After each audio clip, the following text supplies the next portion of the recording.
إذا الخوت غنشوف في هذا الفيديو هذا التصريحات ديال الأم ديال يسرى اللي جرفات السيول الأمطار بركان من بعد ما جرى عليها الراجل ديالها هي والابنة ديالها. خليكم مع الفيديو، خلينا مع الآراء ديالها، خلينا نشوف. معكم الناس ديال بركان، الناس ديال المغرب كامل، الناس اللي كتمشي الصحافه اللي ماشيه للدار ديال الام ديال يسرى، الناس اللي باقي ما عارفينش شنو واقع ديال بصح الواقعه اللي وقع ديال بصح الام ديال يسرى والاخت ديالها الصغيره، لان الراجل ديالها جرى عليها من الدار ديالها لا هي ولا العائله ديالها، وهي غادي تهضر دابا وغادي تسمعوا هي تهضر معكم بالريفيه.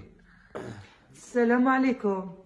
اجازينو قرات خينا نتيا اللي تجي قرات خيخ نيش تنقوي تغزا ايش تنقيم كسيت ازو مسخات كذا وحيج شما الضواده كذا دار قرات خيما قرات فاميليين وكلشي قرات خسان نسكوف سخسان انا نشتري بيتغزا ايش تقيم ازو مسخات كذا جوش ما فوق الضواده كذا دار عاد روكاش طلب الحقوق ينو زعما عايشين الحقوق مو واعي الحقوق.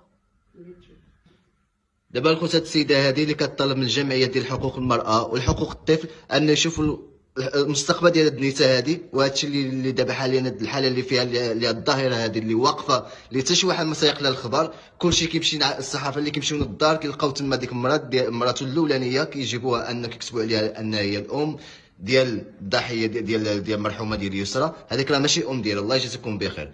بالنسبه للسيده النيمه ديالها غادي تخلي لكم النيمه ديالها في هذا الفيديو هذا، بغات الجمعيات اللي غادي يتعاونوا معها ويجيبوا لها الحقوق ديالها. الخوت هو الفيديو ديالنا. نتمنى الله انه يشوف من حالها ويشوف من حال المسلمين كاملين، وفهمتيني يعني الدعاء اللي ما عنده يعني اللي عنده باش يساعد والله يحسن العون.